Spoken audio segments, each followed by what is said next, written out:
You're listening to Quantum Harry the Podcast, a podcast version of the book Quantum Harry, A Unified Theory of the Potterverse by B.L. Purdom.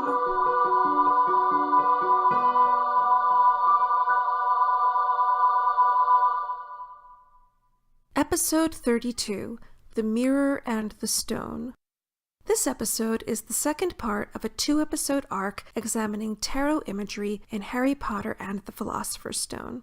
Last time I began to examine the cards in the Tarot Major Arcana, whose symbolism can help to illuminate various things in the first Harry Potter book, specifically what I call the column cards. So if you missed episode 31, or if you missed that and episode 30, you should go back. Anytime you want to listen or re-listen to any episode, just go to the Quantum Harry Twitter page at QHPodcast and click on the link in the pinned tweet to go to the Quantum Harry episode guide, which has links to all of the episodes in audio and video formats, plus links to blog posts related to some of the episodes. Having looked at the column cards last time, cards 1, 8, and 15, the Magician, Justice, and the Devil, this time I'll examine the sequential cards for the first book, which is to say the cards numbered 1, 2, and 3. And finally, each of the 7 books in the series not only aligns with one of the obstacles to the Philosopher's Stone in the first book, but each also aligns with one of the 7 Horcruxes, and each Horcrux has a connection to the Defense Against the Dark Arts teacher for that book.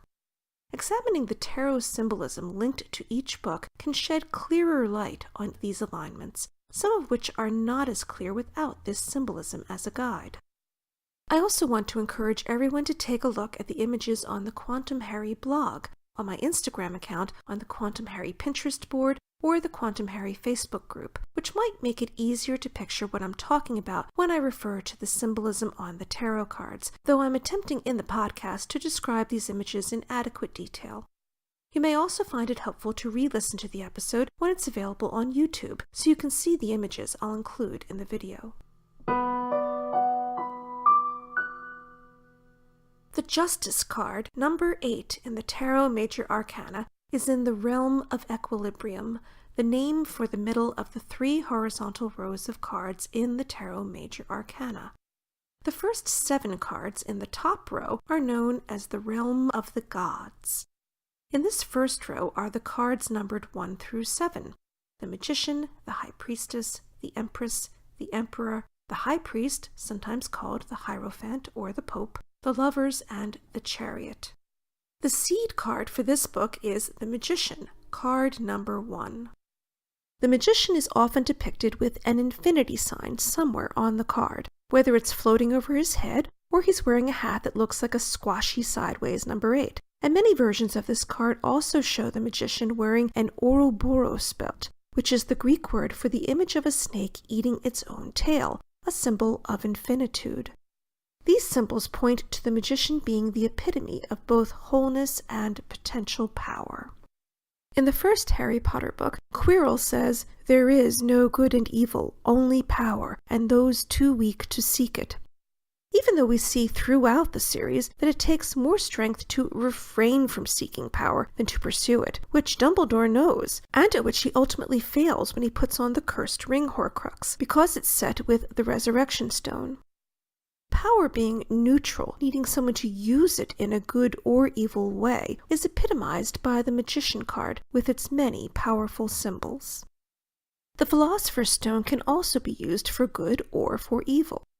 On its own, it's morally neutral and not inherently good or bad. Dumbledore, the archetypal magician and the head teacher at Hogwarts, which has houses that can be represented by the wand, sword, cup, and coin suits of the tarot deck, worked with Nicholas Flamel on alchemical experiments. Of the two, only Flamel uses the stone to make the elixir of life, which allows him and his wife to live for over 600 years. Dumbledore's life doesn't seem to be artificially prolonged, and there are other quite elderly witches and wizards in the books, one of whom is so old that she oversaw Dumbledore's OWL examinations at the end of his 5th year at Hogwarts. It's unlikely that her longevity is due to the elixir of life. Dumbledore being the epitome of the archetype of the magician, who is shown with symbols of all of the tarot suits, makes sense because Dumbledore, as the headmaster of Hogwarts, is also linked in some way to all of the Hogwarts houses. Dumbledore is a Gryffindor by sorting and was the Gryffindor head of house and the Transfiguration professor before McGonagall was. His given name is Albus, a link to Alba, the Celtic name for Scotland, as I talked about in episode 29. Scotland is linked to Ravenclaw, which I talked about in episodes 18 and 29, and hence this is linked to Dumbledore's scholarly nature. Like Helga Hufflepuff, Dumbledore has a cup of sorts, the Pensieve, in which he examines memories, using these to educate Harry. And like many Slytherins, in his youth he supported a philosophy favoring wizards over muggles, along with his friend Gellert Grindelwald. The symbol of the Deathly Hallows has for its tarot equivalent the disc or coin depicting a 5-pointed star drawn with 5 lines, the pentacle, which is the 4th tarot suit shown on the Magician card, and which is the suit linked to Slytherin House. Now, when I say that the Magician is the first seed card, I mean that it's the first of 3 cards that tell the first stage of the tarot story, of Harry's story in this case. The next seed card, whose symbolism will be important to the second book, is the Emperor card, number 4. The 2 cards that follow each seed card go together with the seed card to tell one of 7 stories on the way to the final card of the major arcana, the World. The sequential cards for the first book are the first 3, the Magician, card number 1, the High Priestess, card number 2, and the Empress, card number 3. They can be thought of as matching up with the 3 people in Harry's generation to whom he will eventually be closest, Ron Weasley, Ginny Weasley, and Hermione Granger. I believe that Dumbledore is the best representative of the Magician in the first book when we're looking at the column cards for this book.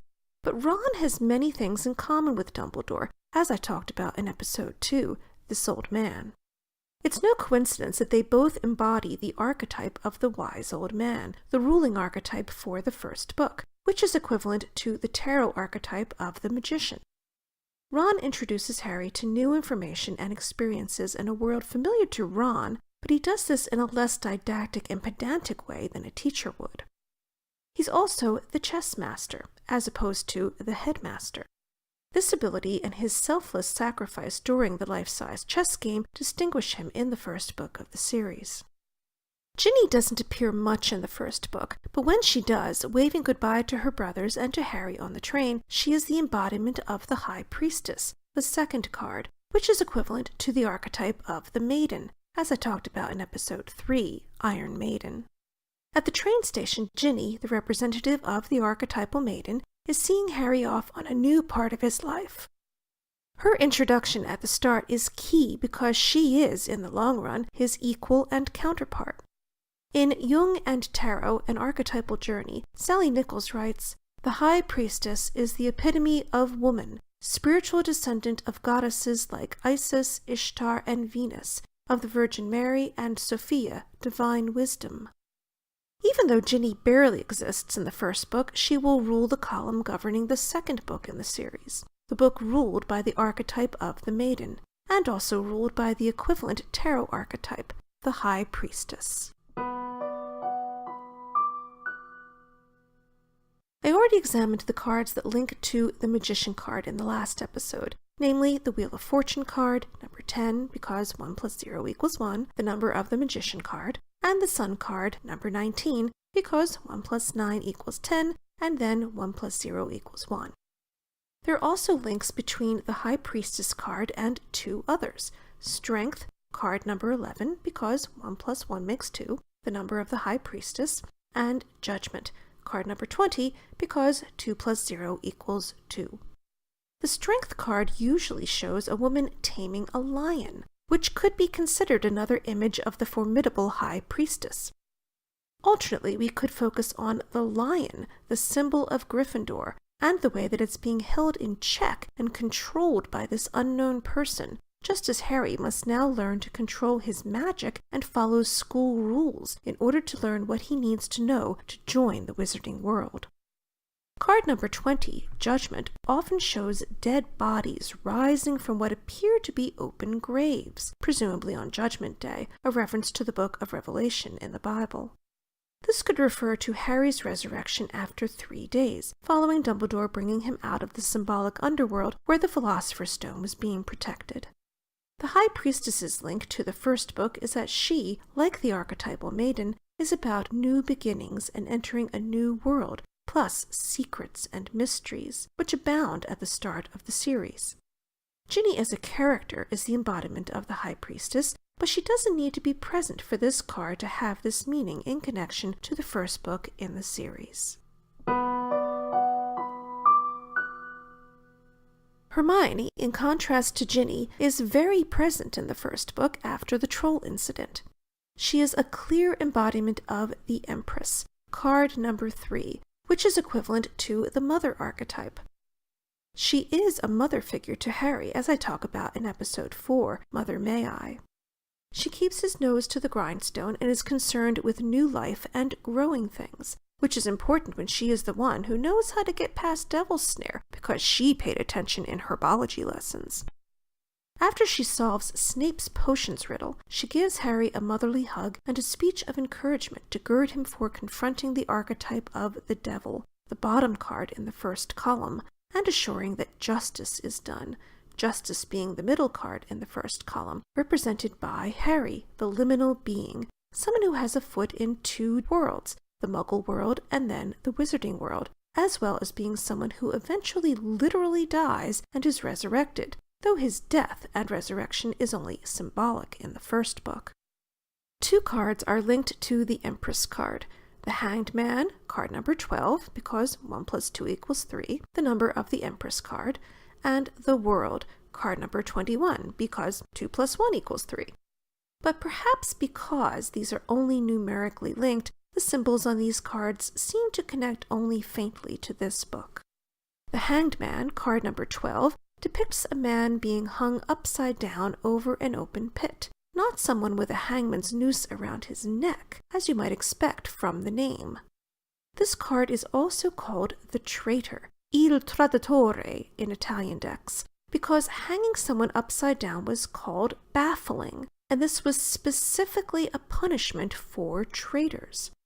In fact, this tradition has survived for so long in Italy that Il Duce, Benito Mussolini himself, was hung upside down. This card could point either to the traitor Peter Pettigrew, who we don't yet know is the true identity of Ron's pet rat Scabbers, or it's possible that it could be a link to Sirius Black, who was thought to have betrayed James and Lily Potter, Harry's parents. Sirius is mentioned offhandedly by Hagrid early in the book because he borrowed Sirius's enchanted motorcycle. It's also possible that the Hanged Man card, or the traitor Il Traditore, could point to Professor Quirrell, who certainly betrayed Dumbledore by becoming Voldemort's servant, and betrayed Harry in turn by attempting to deliver him to Voldemort. Or maybe the Hanged Man is referencing all 3 of these, Peter, Sirius, and Quirrell. All of them are masked in some way in the first book, until Quirrell alone is unmasked and revealed as a traitor. The World card, number 21, is extremely important at the end of the series, where it will have a double influence in the 7th book, as both a column card and a sequence card, just as the Magician card is both a column card and a sequence card in the first book. The World's faint influence here, through its link to the Empress, is more evidence of the symmetry with which Rowling has constructed not only this book, but her entire series. Like the Wheel of Fortune card, the World card also often includes a depiction in the 4 corners of the 4 evangelists. In the last episode, I talked about how each evangelist can be linked to one of the Hogwarts houses, which makes the inclusion of these symbols on the World card collectively one symbol of wholeness and integration, just as the symbols of the Tarot Minor Arcana suits are on the first card, the Magician. The symbols on the World card point to the importance of wholeness and integration to all 7 books, and wholeness is also a theme of alchemy, which is the process through which the Philosopher's Stone is created. The number 3 and the cards that add up to 3, the Empress, the Hanged Man, and the World, are a big part of that. For instance, the importance of the number 3 in the series comes up over and over. We have the 3 members of the trio, Harry, Ron, and Hermione. Eventually we'll have the counter trio, Neville, Ginny, and Luna. And remember, the 6 members of the 2 trios embody each of the 6 gender and age-related archetypes, as I talked about in episode 7, Fountain of Youth. Then there are the 3 other tournament champions, and each of these champions is a doppelganger to Harry, Ron, and Hermione, because each member of the trio is jealous of one of the 3 non-Harry champions. And each of the non-Harry champions is also aligned with someone in the counter trio, Victor with Ginny, Fleur with Luna, and Cedric with Neville. So that's 9, 3 times 3. Then there are the 3 Deathly Hallows, the 3 marauders who accompany Harry to his death, the tournament that was to have 3 tasks and 3 champions, the 3 members of the Dursley family, the 3 Black Sisters, and many, many other groups of 3 throughout the series, all connected to the wholeness epitomized in the World card. The characters who embody the first and third sequence cards, Ron the magician / archetypal wise old man, and Hermione the empress / archetypal mother, are with Harry throughout most of the first book, and the person embodying the second, Ginny the high priestess / archetypal maiden, is barely seen. However, she appears again at the close of the book, waiting for the Hogwarts students on the train platform with her mother. When she says, "There he is," she doesn't mean Ron, her brother, or any of her brothers, but Harry. The magician, high priestess, and empress are with Harry at the end of his first journey. He is now ready to continue his trek to wholeness, which will come when he has completed his journey through all 21 cards.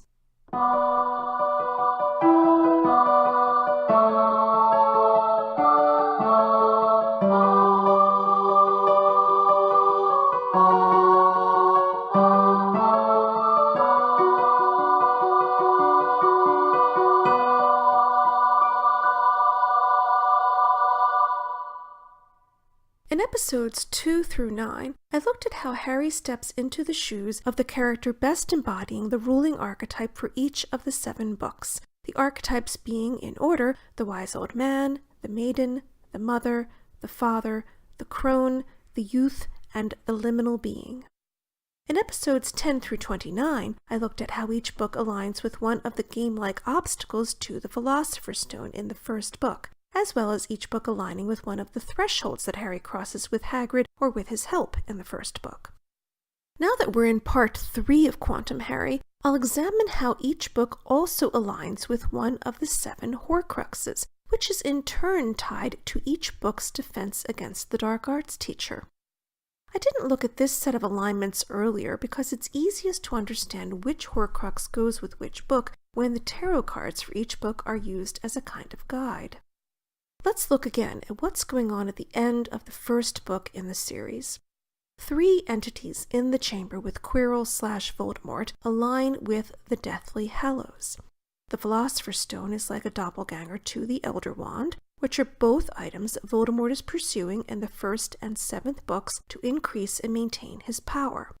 The Mirror of Erised has many parallels to the Resurrection Stone. And Harry, who was also in the chamber, has his built-in protection from Lily in his very skin, and this aligns with the invisibility cloak, Death's own cloak, the 3rd Hallow, the cloak that was his father's. So he has one form of protection from his mother and another from his father, meaning that once again, when Harry is with a particular object, this time his invisibility cloak, it's a moment of completion for him, because this means that he has a legacy from both his mother and his father when this is the case.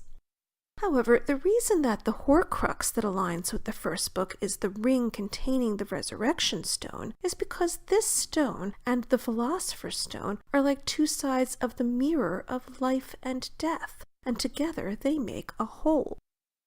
The Philosopher's Stone is a fitting representative in the first book of the Hallow of the Elder Wand because, as mentioned, each of these objects is sought by Voldemort at opposite ends of the series as a solution to what he perceives to be his greatest problem, living forever.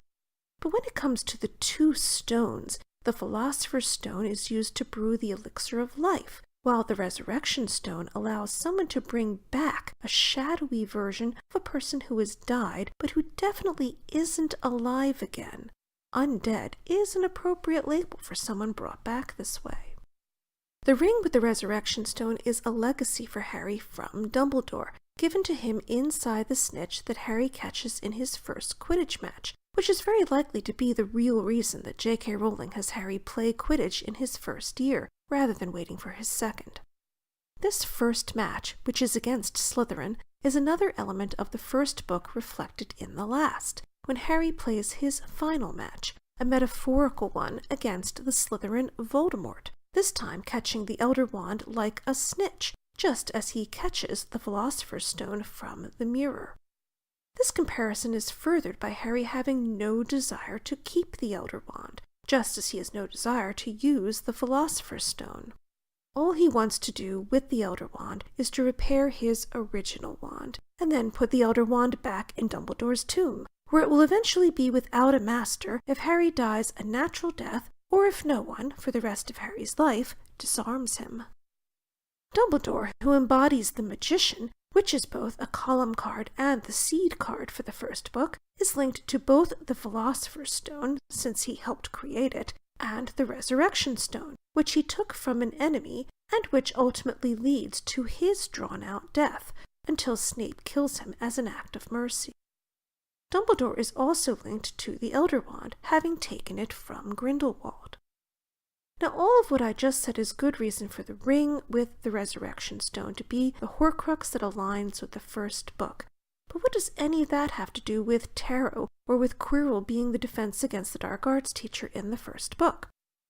Here's where tarot helps us to see that connection. When we look at the Devil card at the bottom of the first column of cards, the symbolism on it applies to Quirrell and to Voldemort in different ways.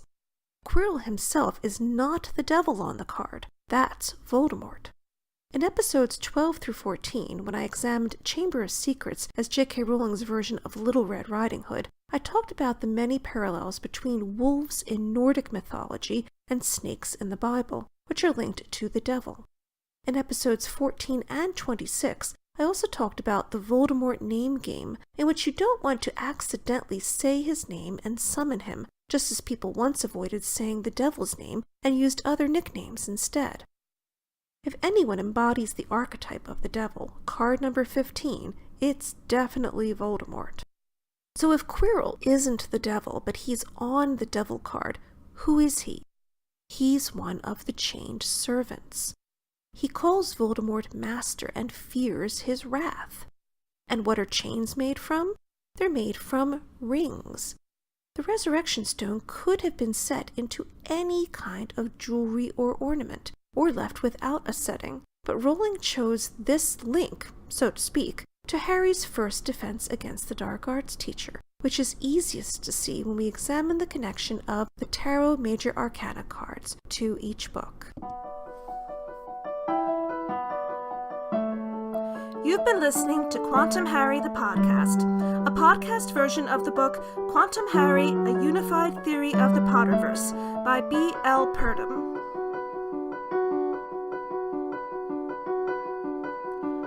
All music heard on Quantum Harry is composed and performed by B.L. Purdom.